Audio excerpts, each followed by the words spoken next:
way back when in human existence, when we all lived in caves, there was always a storyteller to make us forget about the moment, to make us think about a different moment, to make us think about our past, our ancestors, and our futures. We can also hold up a mirror and reflect society. We can also paint a rosier picture than it is. When you actually go to a theater to escape into a room of darkness and watch a flickering light, we allow our society and the members in it to actually forget about who they are for a minute.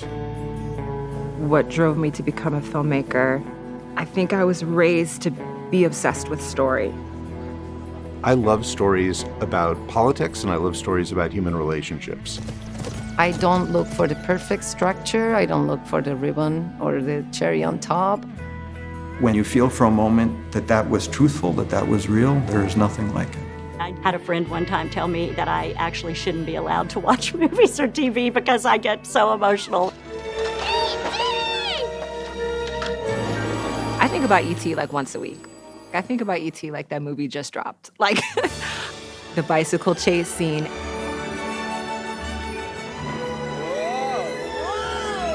I have a gravitational pull towards wonder. And how do you just create these iconic moments of wonder in a film? I love truth. I always seek truth. Hey! Look, I don't want to send you back. You got less than a week to find some work. Otherwise, you know what's going to happen. Halfway full. The ultimate goal for me is to put out work into the world that could help lead the world into a better direction. One movie that really touched me is The Miracle Worker. Annie Sullivan, who was played by Anne Bancroft, has been trying so hard to communicate with Helen Keller and to teach her what sign language is, and it's been extremely frustrating for both of them. W-A-T-E-R, water. It has a name. W-A-T. Something just suddenly clicks. As a third-generation teacher, seeing this teacher's hard work and resilience pay off, and the emotional impact it had was what really stayed with me. Put somebody in these shoes and let them walk this world, and the world changes around us, right? We start seeing things that we didn't see before. The essence of cinema is that it captures more than what the eye sees. Happy Together. It's this incredible, very romantic story in Buenos Aires. I lived in that city 15 years. I recognize every bit of it, but I rediscovered Buenos Aires because Wong Kar-wai and Christopher Doyle gave me a different city. And for me, that was an incredible gift. One movie that actually changed my life is Reds. Jack? It's about John Reed, known as Jack, played by Warren Beatty, an American journalist who became infatuated with liberal communist fervor of the 19-teens. Reds keeps cutting back and forth from the scripted historical drama to documentary footage of people who actually knew the characters who were actually there. And at one point, Diane Keaton says, "Jack, you're not a politician, you're an artist." You're an artist, Jack. And I stopped doing all my political stuff and I became a film major, and that was kind of the turning point of my whole life. I was in the Army Reserve, and my first undergrad degree was actually in nursing. I am a writer. I have published a book back in my country in Brazil.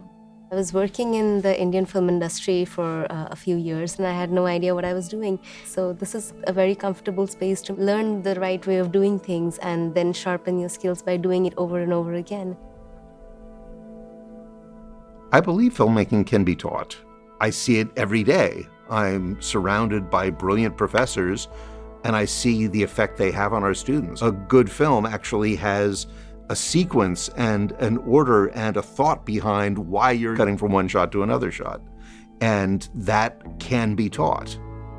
Film school is a super effective means of learning the craft of filmmaking. And so it's like learning carpentry.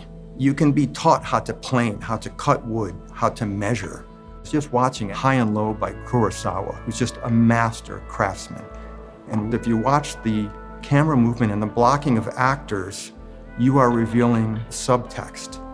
This muscular industry captain, played by Toshiro Mifune, who thinks his son is kidnapped and slowly loses control and becomes isolated. And you can see in a series of scenes how he's driven from the center of the frame, almost like a sun orbited by the other characters, to the periphery of the frame.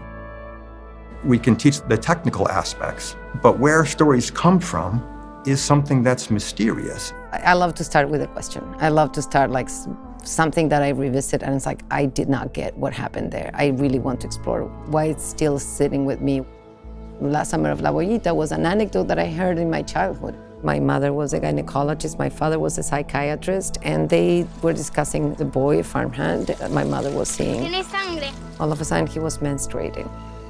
It's a story that kind of haunted me a couple of times, thinking, I need to revisit that.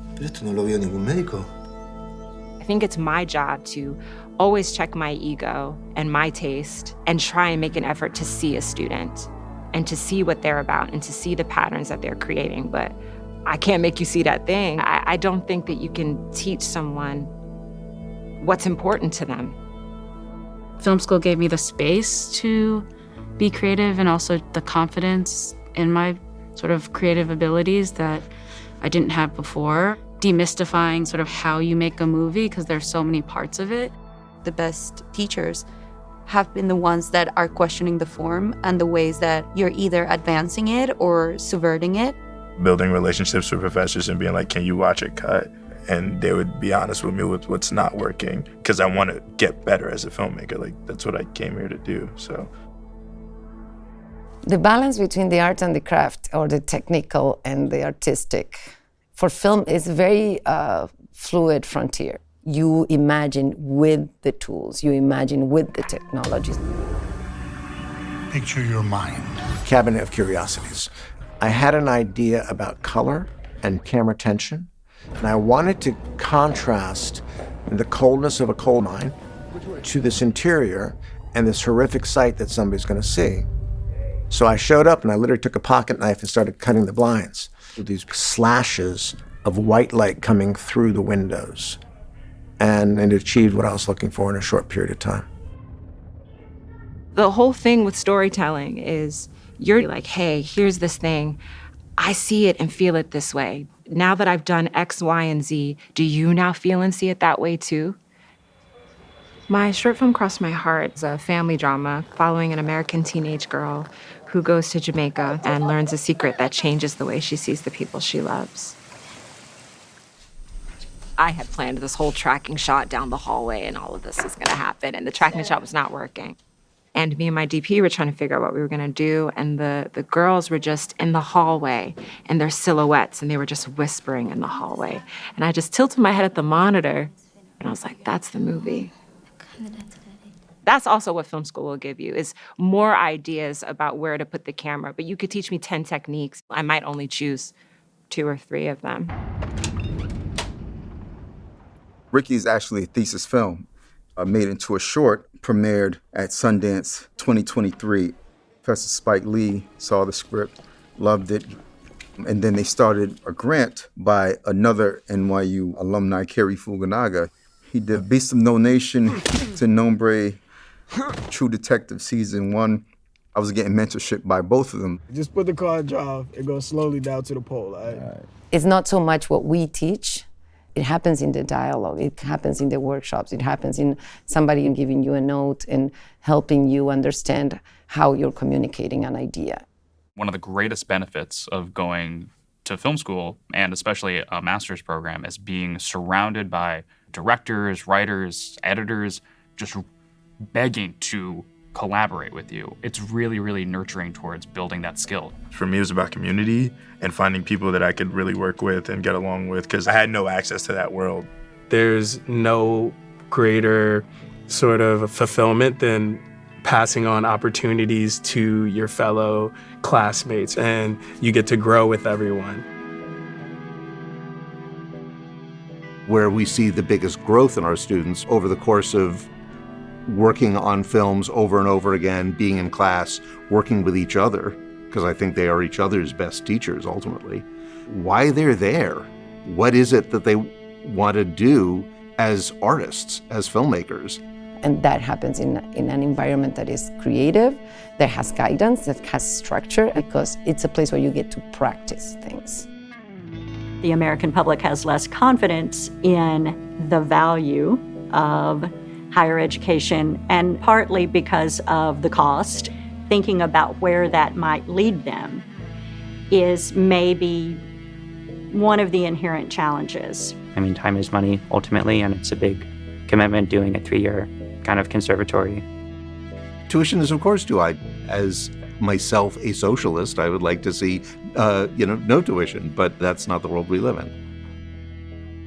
Film school is like a wild social experiment. You just have a whole bunch of human beings who are from completely different walks of life in a space that is just so dense with inspired people and inspiring people. That kind of environment, I think, is just irreplaceable. Becoming a filmmaker is only worthwhile if you have a story to tell. I think I'm really interested in stories that are passed down through the oral tradition, folk tales. A lot of my work has been about mixing family stories with things I've observed in real life. I've been questioning how I grew up and the invisible structures that have made me into who I am. Everybody talks about the auteur, their vision. Filmmaking is ultimately an exploration between collaborators in a room. Film has a power of giving the sense of discovery, a sense of witnessing something that felt like it happened in front of my eyes. So long as an audience member can resonate with it, that's why I do it. That's what I get the joy out of it. When you're making films long enough, you're becoming sensitive to yourself. I feel myself become whole. I feel like this click and this buzz. There are a lot of people who are scared of going to film school, but it's a bet on yourself, it's a bet on your future, and it's a bet on art.